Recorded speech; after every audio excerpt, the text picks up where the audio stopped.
오늘 함께 보신 말씀의 제목은 너희도 가려느냐. 우리가 요한복음에 들어와서 이제 지속적으로 우리가 말씀을 이어서 봐야 될 이유에 대해서 제가 설명을 드리고 있습니다.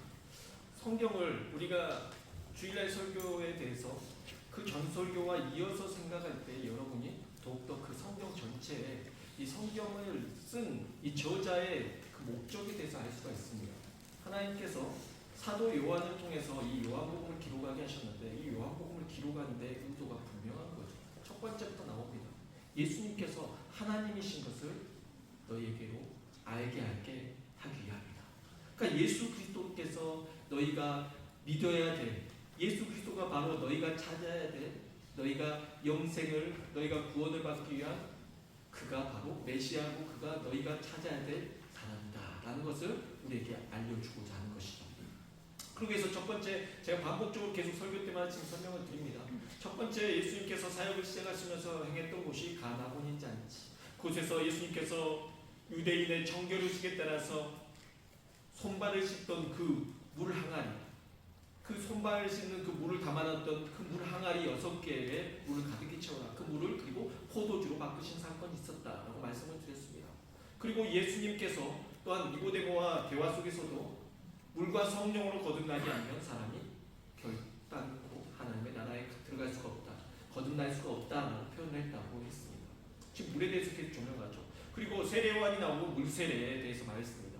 세례요한은 구약의 마지막 어떻게 보면 선지자급이다. 그래서 그가 물세례를 줌으로 인해서 구약의 전통을 끌고 와서 결국에는 그 구약이 이제는 마감이 되어지고 예수 그리스도의 신세계가 우리가 말하는 신약이라는 거죠. 예수님의 시대가 펼쳐지고 있다. 그래서 나는 그의 신듦의 불기도 감당하지 못하겠고 그는 흥하여야겠고 나는 쇠하여야 하리라 말하면서 세례요한이 자신의 시대는 이제 저물고 새 언약의 시대가 이제 시작되었다라고 말하면서 조명을 자기에게 비춰주던 그 스포트라이트를 예수 그리스도께로 조명을 바꿔버리는 것입니다.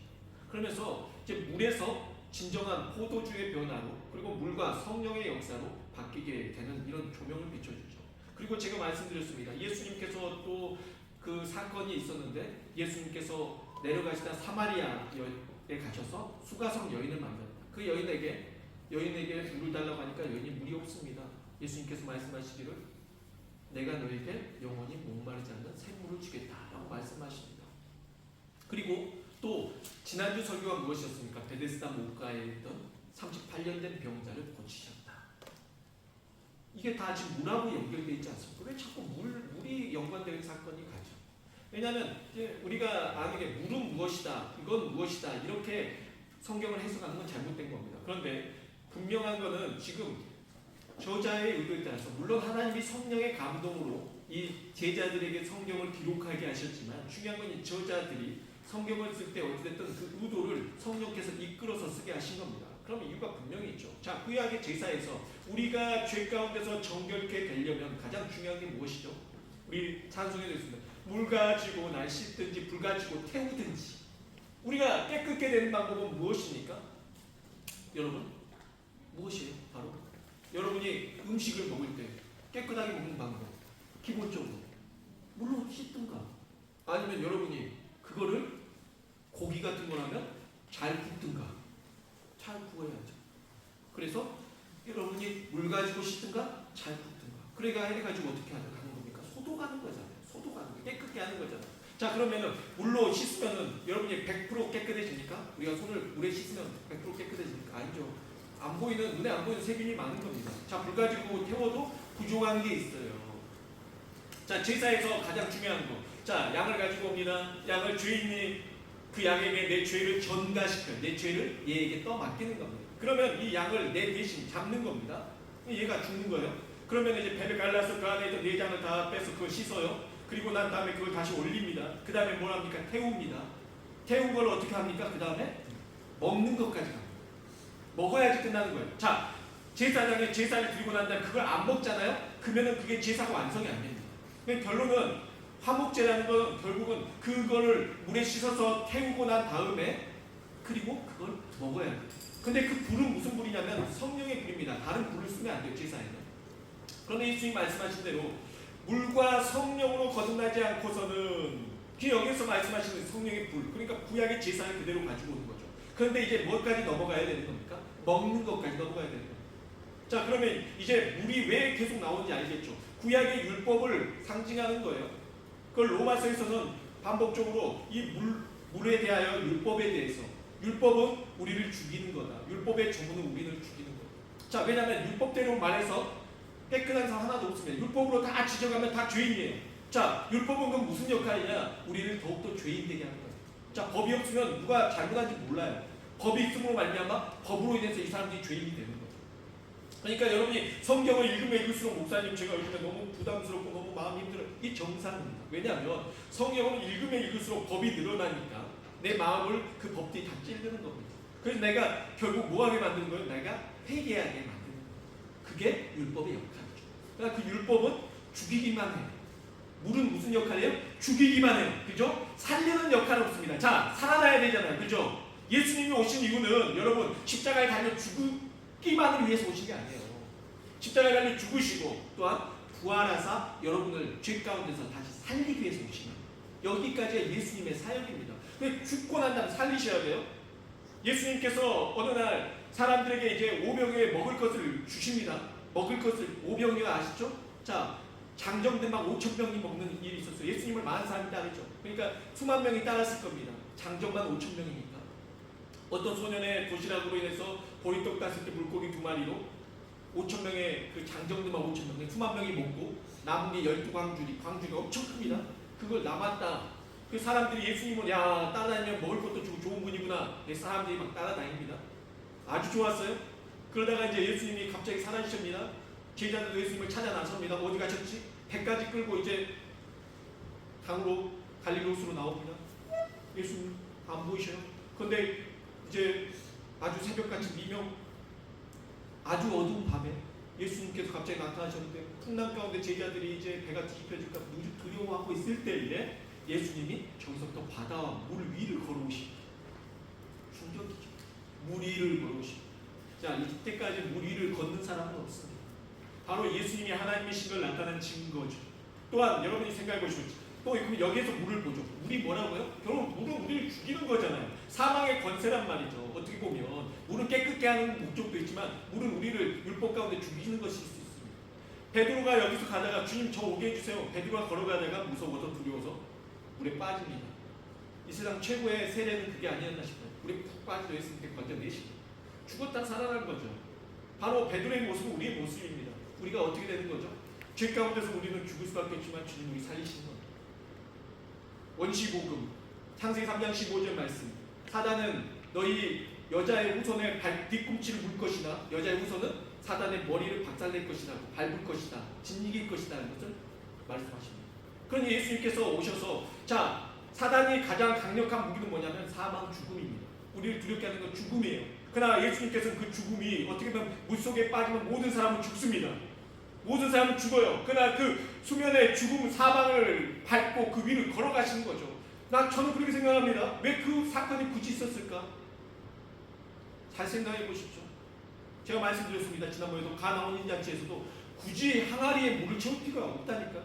그냥 포도주가 비워져 있으면 포도주야 차라 그러시면 그냥 포도주, 그 빈 항아리 포도주만 차면 되는데 굳이 정결의식에 쓰여지는 그 항아리에 물을 채우고 그걸 포도주로 바꿀 이유가 없습니다. 의미가 있는 거예요. 예수님께서 배로 날아오실 수도 있어요. 순간이동 못 하시겠습니까? 순간이동 하실 수 있습니다. 그렇죠? 그럼에도 불구하고 물 위를 걸어서 오신 것은 분명히 우리에게 주시는 교훈이 있어요. 무엇입니까? 물 가운데서 빠져서 죽을 수밖에 없는 우리가 세례받은 것처럼 우리가 물이 여기까지 찼으니 나는 죽었습니다. 내가 그리스도와 함께 십자가에 못 박혀 죽었습니다. 죽은 내 영혼을 주님께서 건져내 주신 거죠. 베드로가 물에 빠질 때 건져내 주신 것처럼 우리 예수님께서 우리에게 사망의 권세 가운데 건져내 주실 것을 말씀해 주시는 것입니다. 그러죠? 그래서 이제 사람들이 예수님께 찾아와서 예수님 만나면 어디 가셨습니까? 예수님 말씀하십니다. 너희가 나를 찾은 것은 내가 너희에게 먹을 걸 줬기 때문이다. 너희가 배불렀기 때문이다. 너희가 표적을 보고 믿어라. 참 먹을 것을 따라다니지 말고. 예수님이 이제 그때부터 무슨 말씀하시냐면 사람들이 감당하기 어려운 말합니다. 이 사람들은 예수님에게 먹을 것을 먹고 아주 기분이 좋았거든요. 그래서 예수님의 제자가 되기로 하고 예수님을 따릅니다. 오늘 예수님께서 아주 부담스러운 말씀을 하십니다. 내가 생명의 떡이다. 떡이라고 말씀하십니다. 그래서 예수님께서 뭐라고 말씀하시냐면 너희가 나를 먹어야 된다고 합니다. 아주 충격적인 말입니다. 너희가 나를 먹고 내 피를 마셔야 된다. 여러분, 충격적인 말입니다. 유대인에게 있어서 부정한 음식을 먹으면 그거는 곧 엄청난 죄입니다. 끊어집니다. 자기 민족에서 끊어져요. 자기. 그런데 여러분, 다른 것도 아니고 인육이잖아요. 나를 먹으라고 하면 그들이 생각할 때는 예수님의 인육을 먹으라고? 우리가 뭐 신종도 아니고 이렇게 생각할 수 있습니다. 아주 부정하고 아주 참담한 말입니다. 거기에 예수님이 더 곁들이십니다. 내 아버지께서 나를 보내지 아니하셨으면 내가 너에게 올 수가 없다. 아버지가 누군데? 하나님이라고 말하고 본인 하나님과 동등되게 말하고 하나님의 아들이라고 말하고 아주 특히 거북한 말을 합니다. 그러니 오늘 말씀 60절에서 이렇게 말합니다. 이 말씀은 어렵도다. 누가 들을 수 있느냐? 이들이 어렵대요. 근데 여러분, 이 말이 어렵다, 시험 문제가 어렵다 이런 표현이 아닙니다. 헬라어에서는 스크레로스라는 이 단어는 무슨 뜻이냐면 들기에 너무 거칠고 딱딱하며 불쾌하다는 뜻입니다. 그러니까 우리가 이거 정말 부담스럽다. 기적은 좋은데 당신의 말씀 너무 거북합니다. 특히 거북합니다. 이런 표현이에요. 어렵다는 표현이 아니라 특히 거북해. 듣기 싫어. 아주 기분 나빠. 이런 표현이에요. 우리의 자존심을 짓밟고 우리가 원하는 복과는 거리가 멉니다. 이런 표현. 결국 예수님께서 이 말씀하신 것이 아주 큰 충격이어서 그때부터 뭐라고 나오냐면 66절 보십시오. 그때부터 그의 제자 중에서 많은 사람이 떠나가고 다시 그와 함께 다니지 아니하니라. 그 전날까지는 오병이의 기적을 통해서 예수님께 빵도 먹고 아주 좋았어요. 보리떡도 먹고 물고기도 먹고. 이분 따라다니면 헤롯 왕 같은 경우도 우리에게 먹을 것을 주지 않는데 이 사람 따라다니면 우리에게 살리겠구나 그랬는데 이분이 이렇게 정말 특히 거북한 말을 자꾸 하니까 이단 같고 그래서 안 따르게 되는 거죠. 그래서 이때부터 사람들이 제자들이라고 표현해요. 이때부터 많은 제자들이 떠났다. 많이 떠났다. 예수님이 제자들에게 물어보십니다. 너희도 가려느냐? 엄청 충격적인 말이에요. 예수님에게 갑자기 하루아침에 예수님의 인기가 확 식어버려 이럴 수는 없어요. 수만 명의 사람들이 예수님을 막 좋다고 따르다가 갑자기 한순간에 썰물처럼 싹 빠져. 그때 예수님이 물어보십니다. 너희도 가려느냐? 여러분에게 물어보십니다. 너희도 가려느냐? 세상에서 예수 믿으면 잘 될 줄 알고 성공할 줄 알고 그리고 우리가 예수님을 믿었는데 앞으로 세상은 더 바뀔 겁니다. 더 좋게 바뀌겠죠. 밖에는 뭐 이것저것 막 날아다니고 로봇도 걸어다니고 이런 시대에 우리가 멀지 않았습니다. 몇 년 안으로 다 올 것 같은데 정신없이 바꾸고 먹을 것을 따라 왜 우리의 목적은 그거거든요. 우리가 배불려야 되거든요. 우리가 배고픈 상황에 놓여져 있으면 내가 힘들면 예수님을 안 믿거든요. 그럼 우리도 떠나게 된다는 거죠. 다른 제자들이 떠난 것처럼 우리도 떠나게 됩니다. 그때 물으십니다. 너희도 가려느냐? 엄청 큰 충격을 당합니다. 여러분도 예수님을 떠나서 가시겠습니다. 왜 예수님께서는 이렇게 부담스러운 말씀하셔서 기왕 인기 좋을 때 계속 끌고 가시지는 왜 이들에게 이런 메시지를 주나요? 내 피를 먹고 마시라. 내 피를 먹고 마시라. 여러분, 사람들에게 있어서 이처럼 먹는 게 중요합니다. 먹는 게 되게 중요해요. 구약의 제사에서 그 말씀드렸습니다. 먹는 것까지 가야 제사가 완성된다. 물로 씻고 태운 다음에 먹어야지만이 되어진다. 그래야 우리가 새롭게 되어진다. 그걸 먹음으로 말미암아 우리가 새롭게 되어지는 거예요. 자, 사람에게 집어넣을 수 있는 게 뭐가 있어요? 다 나오는 거잖아요. 비밥도 나오고 딱지도 나오고 다 나오잖아요. 여러분이 집어넣기도 코에다 집어넣고 귀에다 막 집어넣을 수 없잖아요. 들어가는 것은 딱 하나예요. 입이에요. 사람들은 입으로 다 들어갑니다. 그러니 사람들이 채워줄 수 있는 방법은 뭐냐면 입밖에 없습니다. 그러니 주님께서 지금 우리에게 먹이시는 건 뭐냐면 나를 먹으라고 말씀하신 건 너희가 날 잡아먹으라가 아니고 예수님 말씀하신 건 사랑입니다. 내가 너희를 변화시키기 위해서 너희가 나를 먹음으로 말미암아 하나님의 어린 양이신 이 거룩하신 예수 그리스도의 이 어떻게 보면 구약의 제사를 종결시키고 우리에게 정말 새로운 이 하나님의 새 언약을 부여주신 예수님, 이 예수님을 먹음으로 주님과 우리가 하나가 되는 겁니다. 그래서 목회자가 성찬 때 빼주면서 이거는 내 살이다, 이거는 내 피다, 마셔라 이렇게 하면서 하는 이유가 뭐냐면요, 그걸 통해서 우리가 주님과 연합하는, 내가 주님과 연합, 내가 주님과 하나 되기를. 당시에 헌혈, 수혈 이런 게 있었다면 그런 표현 썼을지도 몰라요. 너희가 내 피로 채워져야 된다. 너희가 수혈해야 된다. 또 아마 이식이라는 게 우리가 심장 이식 무슨 이식을 할 수 있었다. 예수님 그 말씀할 수 있어요. 너희의 모든 내장 기관을 내 거로 다 이식되어야 된다. 이런 표현 쓸 수 있어요. 그러나 그 당시에는 최고거든요. 무엇입니까? 사실 그게 맞아요. 구약에서 재물을 가지고 오면 싹 그 안에 발라가지고 그 안에 있는 내장 기관 다 해서 씻어가지고 그걸 태워가지고 하니까 사실 우리의 모든 것들 다 긁어내가지고 해야 돼요. 그러면 예수의 모든 걸 우리 안에 채워 넣어야 되거든요. 그럼 말 그대로 나를 먹으라, 내 피를 마시라는 건 뭐, 너희가 나로 인해서 완전히 이식되어져야 된다. 바뀌어야 된다. 이게 바로 주님이 바라시는 거죠. 그냥 잡아먹으라는 표현이 아닙니다. 우리가 구약에서 보면 끔찍한 사건들이 있었습니다. 사람들이 성 안에 다 가다 놓고 밖에서 아술 군대가 다 에워싸니까 그 안에 있던 성 안에 있던 사람들이 굶으니까 엄마가 애를 잡아먹는 일이 생겨요. 그래서 오늘 네 애 먹고 내일 네 애 먹자. 서로 이렇게 내 애 먹고 네 애 먹자. 이렇게 되는 거죠. 끔찍한 일이죠. 그러니까 진정한 참부모는 그렇지 않죠. 우리가 수용소에서 예전에 있었던 그런 사건들이 기록에 남겨져 있습니다.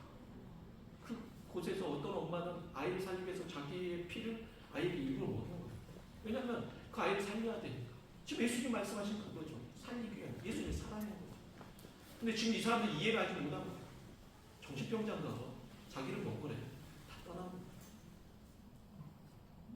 떠날 줄 알고 계셨어요. 그러나 이 말을 안 해줄 수가 없었습니다. 이들을 살리기 위해서는 지금 잠깐의 오병이어 기적 한 번 더 펼쳐주고 더 먹여줄 수 있죠. 며칠 더 먹여줄 수 있습니다. 그런다고 이 사람이 바뀌지 않아요. 그 몇 번 더 밥을 먹는다고 바뀌지 않아요. 예수님이 말하는 것은 뭐냐면 내가 오병이어의 기적을 1000번을 너희에게 베풀어 줄지라도 그런다고 너희가 바뀌지 않아. 너희가 바뀌려면 내 살을 먹고 내 피를 마셔야 돼. 그것은 모르는 게 아니라 너희가 나로 인해서 연합하고 바뀌어야 된다. 거듭나야 된다. 이걸 표현하시는 겁니다. 그럼 여러분 예수님의 마음을 알아야죠. 다 떠나는 거예요. 너희도 가려느냐? 그때 베드로가 용감하게 말합니다. 주여 생명의 말씀이 여기 있사오니 우리가 어디로 가는가? 영생의 말씀이 여기 있는데 저희가 어디로 가겠습니까? 이 표현은 무슨 말이냐면 주여 대안이 없습니다. 주님밖에 대안이 없어요. 우리가 주님 말고는 따로 따라다닐 만한 게 없습니다. 이런 표현입니다. 저 주님밖에 없어요. 여러분 그렇게 대안해 좀 있습니다. 우리 주님밖에 없습니다. 나 주님밖에 없어요. 나 주님 따라 살고 싶어. 너무 대조되죠. 어떤 이들은 부담스러워 예수님을 떠나고 지금 베드로는 주여 생명의 말씀이 여기 있사오니 우리 어디로 가리까 주님을 따르겠다고 하나.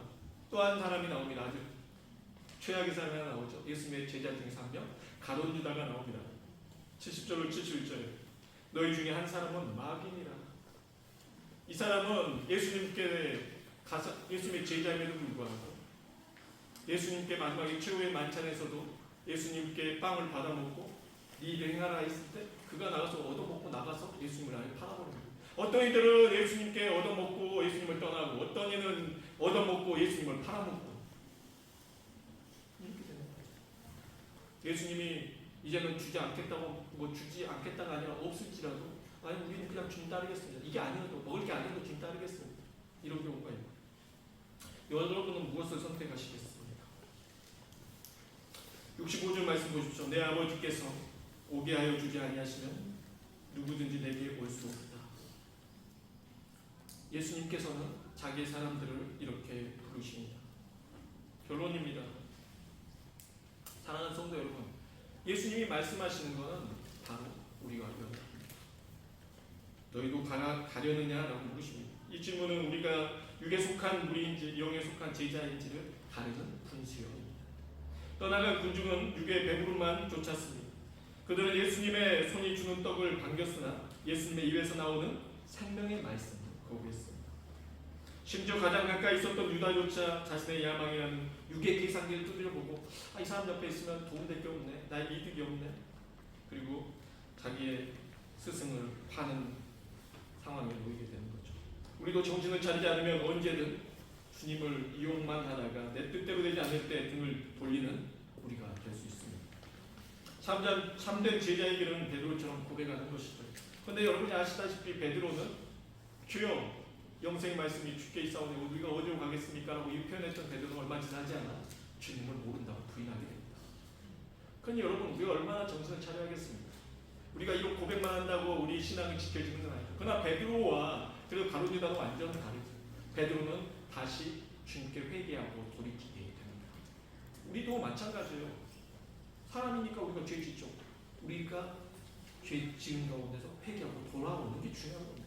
주님 우리 거듭나게 하고 우리 회개시키기 위해서 오신 거거든요. 그래서 우리는 어떻게 해야 됩니까? 예수님을 먹는 삶, 즉 그분의 말씀과 완전히 연합하여 동행하겠다는 결단을 해야 됩니다. 이번 한 주간 우리가 붙잡아야 할 삶의 적용은 무엇입니까? 첫째, 육의 양식보다 영의 양식을 먼저 구하시기 바랍니다. 세상의 배부름을 위해 주님을 수단으로 삼지 말고 주님의 말씀 그 자체를 우리의 영혼의 생명줄로 삼아야 합니다. 하루의 시작을 세상 뉴스나 걱정이 아닌 영생의 말씀으로 시작하십시오. 일어나서부터 여러분이 딱 하는 습관대로 하지 말고 하나님의 말씀을 붙잡고 살려고 한번 살아보시기 바랍니다. 두 번째, 예수님과 접속된 채로 머무십시오. 커넥트죠. 여러분 아침에 일어나면 잠자기 전에 아침에 일어날 때 동일하게 하는 게 무엇입니까? 핸드폰 충전이죠. 배터리가 몇 프로 있는지 먼저 그것부터 확인을 합니다. 배터리를 충전을 합니다. 핸드폰 충전을 여러분 1분 한 사람 없습니다. 밥 먹을 때 기도할 때 하나님 주신 것 감사합니다. 아멘. 이게 오늘 하루의 기도가 다예요. 그러면 여러분 핸드폰을 그 정도만 충전한다고 그걸로 뭘 할 수가 있겠습니까? 아무것도 할 수가 없죠. 최소한 충전하려면 1시간 이상은 해야겠죠.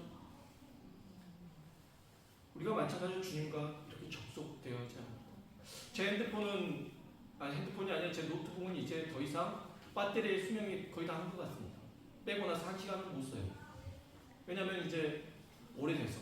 그래서 데스크탑으로 제 전원선을 연결해놓고 써야 돼요. 항상 연결해놓고 살아야 돼요. 무슨 말입니까? 배터리 용량이 줄었다는 거죠.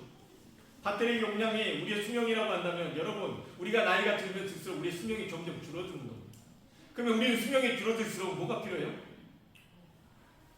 수명을 연장시킬 수 있는 게 필요합니다. 그러니 우리 믿는 사람들이 나이가 들면 들수록 우리는 누가 필요해요? 주님이 필요합니다. 주님과 더 연결된 삶이 필요합니다. 여러분이 어렸을 때보다 나이가 들수록 더 주님과 가까이 할 시간들이 점점 더 많아져야 됩니다. 그래서 주님이 부르실 날이 가까울수록 점점 주님과 이 커넥트가 돼 있어서 접속이 돼 있어서 주님께로 우리가 점점 더 가까워져야 되는 거죠. 이제 주님이 없이는 안 되는 겁니다.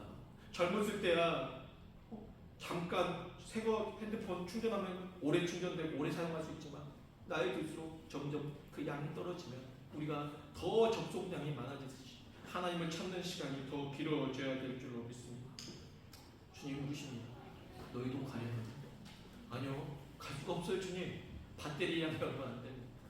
주님 제 에너지를 다 주님께로 받는데 영 생명의 말씀이 주님께 있는데 제가 어디로 가겠습니까? 주님께 붙어 있겠습니다. 이건요 우리의 선택이 아니죠. 우리가 결정지어서 내가 주님 함께 있을게요. 다들 떠나는데 내가 주님 나라도 뭐 붙어 있을게요. 외롭지 않죠? 이게 아니에요. 여러분 저 주님 없이는 못 살아요. 저 주님 만약 저 버리고 떠나시면 저 살 수가 없어요. 이겁니다. 여러분 내가 선택하는 게 아니라 주님 나를 멀리하지 마시고 주님 나를 가까이 하소서. 주님 나를 놓지 마소서. 주님이 또 잡으십니다. 여러분을 붙잡으십니다. 너희도 가려느냐? 너희도 가려느냐? 이 질문이 여러분에게 수없이 여러분의 가슴을 두드리기 원합니다. 주님 그런가요? 너희도 떠날 거니? 너희도 세상이 좀 바뀌고 잘 살게 되어지고 너희들 좀 생활이 편리해지고 좀 세상이 바뀌어서 더 살기 힘들어지고 과학이 발달하고 그러면 너희 떠날 거니? 아니요 주님. 어떤 상황이 올지라도 떠나지 않습니다. 전쟁이 와도 기근이 와도 전염병이 다시 창궐할지라도 주님 저는 주님 떠나지 않겠습니다. 주님이 필요합니다. 너희로 가려느냐 그 주님의 질문 앞에 주님 없이 못 삽니다라고 답하며 주님의 말씀대로 주님과 동행하는 삶, 주님과 접속하는 삶 살게 되시기를 주 예수 그리스도의 이름으로 축복합니다. 아멘.